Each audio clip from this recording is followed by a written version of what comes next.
शेती माझी प्रयोगशाळा या यूट्यूब चॅनलमध्ये मी आपलं स्वागत करतो. या चॅनलवर आपण नवीन असाल तर या चॅनलला सबस्क्राईब करा. या चॅनलचे नवनवीन व्हिडिओ पाहण्यासाठी बेल आयकॉन नक्की दाबा. आपणास व्हिडिओ आवडल्यास लाईक आणि शेअर अवश्य करा. नमस्कार, मी डॉक्टर मच्छिंद्र बांगर महाराष्ट्रातील आणि देशातील हवामान परिस्थिती संदर्भात ताजा अंदाज देणार आहे. काल पश्चिम महाराष्ट्रातील काही भागामध्ये म्हणजे खास करून सातारा, कराड, पाटण या काही भागात गारपीट झाल्याची माहिती उपलब्ध झाली आहे.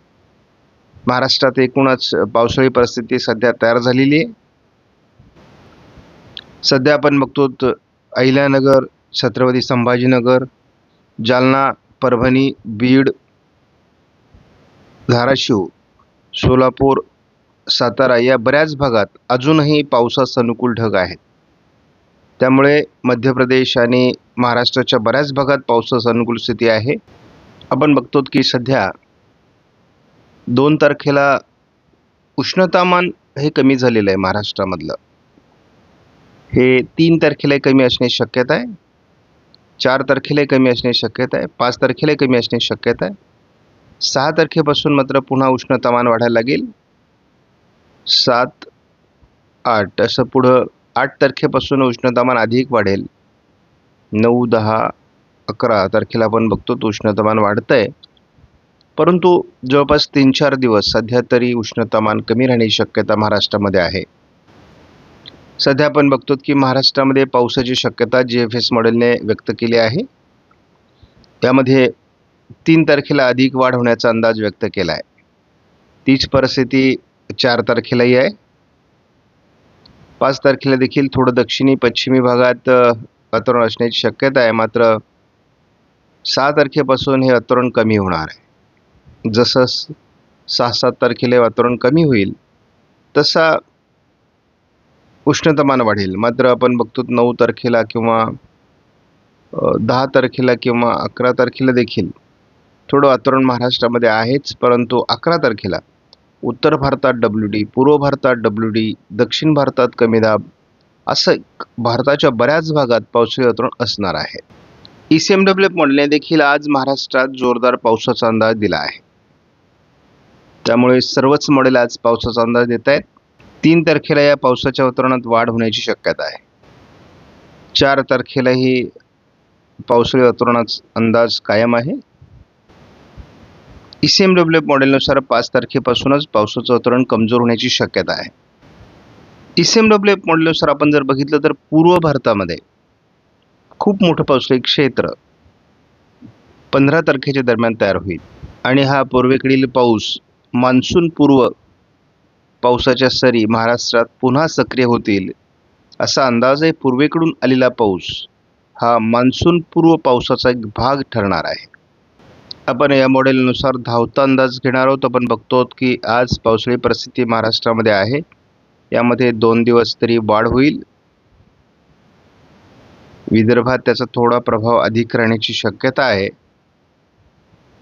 अगदी आपण 4 तारखेपर्यंत हा जोर बघतो. 4 तारखेनंतर ECMWF मॉडेलने हा जोर कमी होण्याची शक्यता दाखवली आहे.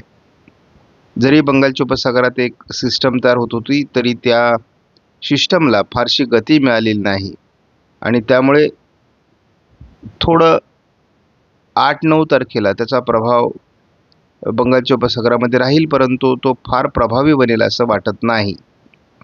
हवामानात मोठे बदल 12-13 तारखेनंतर होणार आहेत, कारण 12 तारखेपासून बंगालच्या उपसागराच्या किनारपट्टी भागात आणि पूर्व भारतामध्ये पावसाळी प्रमाण वाढायला सुरुवात होईल आणि साधारणपणे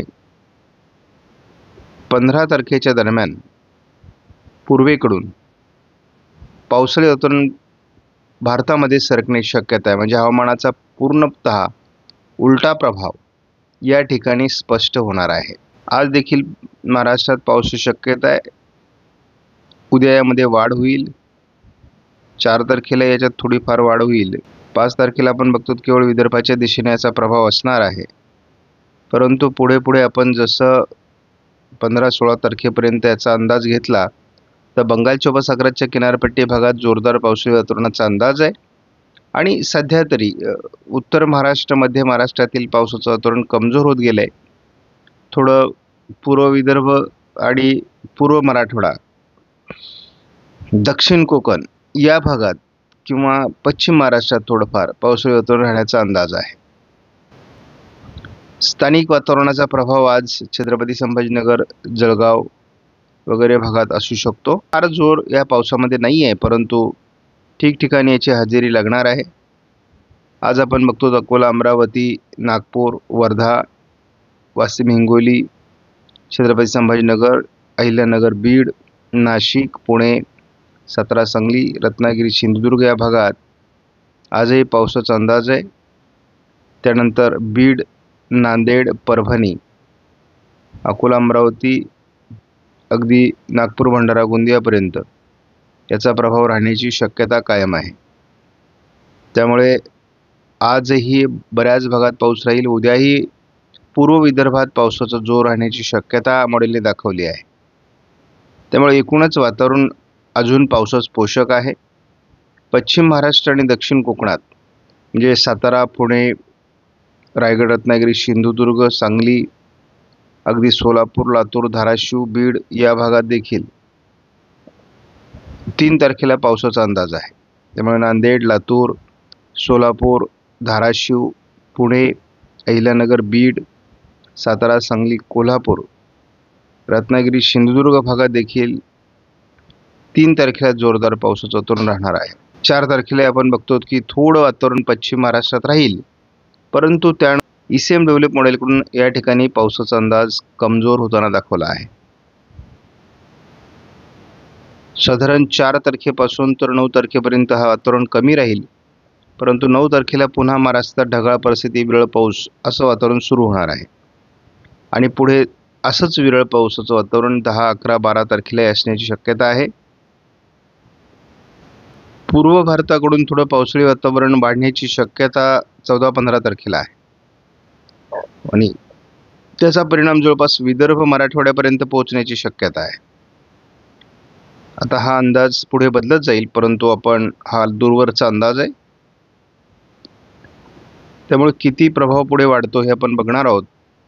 15-16 तारखेला पुन्हा पावसाचा अंदाज मॉडेल देऊ लागले आहेत.